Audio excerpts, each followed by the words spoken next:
Dentists across the nation are reporting a sharp spike in cracked teeth, fractured teeth, all since March, and they believe that it's actually brought on by some stress and anxiety by the pandemic. And Western Mass News reporter Sabrina Riley is back and digging deeper, getting answers on the issues from a local dentist.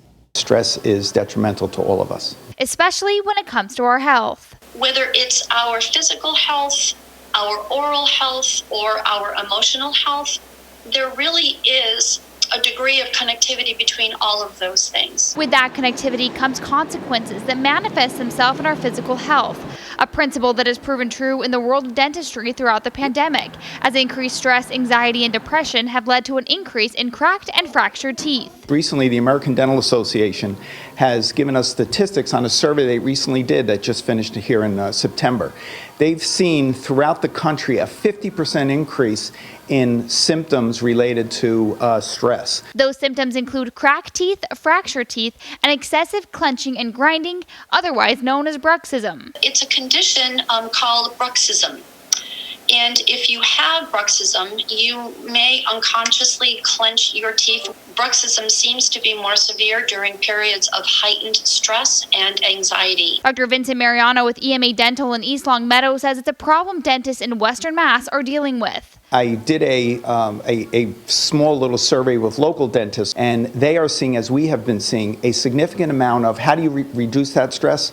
Occlusal guard. So here in dentistry, we can provide a functional guard which reduces the stress on the teeth and helps relax the muscles. We've seen a 50% increase in constructing those devices over the past 6 months. And Dr. Mariano tells Western Mass News that a sign you might be clenching your teeth at night is if you wake up in the morning with a sore jaw. What we're finding is that they're feeling tenderness, soreness in the joints, headaches.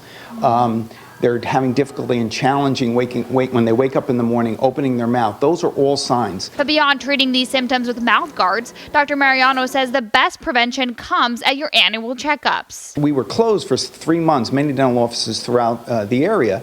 That delay in care has played a significant role in the emergencies that we're seeing today. Another way to avoid the pain of damaging your teeth from stress-induced bruxing is to consult a mental health expert. On significant cases, patients that really are having challenges and difficulties, I'll have that private discussion with them. There is often a referral that's made to an outpatient behavioral health clinic like MHA's Best Life.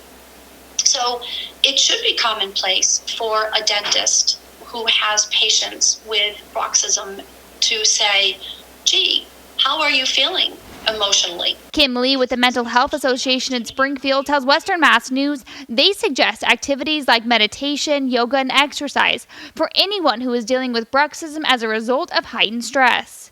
And then there's also talk therapy. Talking to a clinician like those that are available through MHA's Best Life Emotional and Health Wellness Center. Talking to a therapist, a counselor, even a trusted friend can greatly help to reduce anxiety, depression, and stress. Not only could it help you feel better, but it could also save you big when it comes to damage control at the dentist. Depending on where it breaks, if it breaks into the nerve of the tooth, then certainly we need a root canal, which none of us like to hear. If it breaks further down the tooth, then the tooth could be lost, and then we have to begin to think about different forms of tooth replacement. And Dr. Mariano wants to assure the public they are doing everything possible to create a safe environment for dental care in Western Mass. Less than 1% of dentists in the country have gotten COVID, and that's within an average of the general population. So we can certainly say and see that dentistry is safe today, as safe as ever. And I think patients who are continuing to delay their care, I do believe, put themselves in jeopardy and risk. For Western Mass News, I'm Sabrina Riley.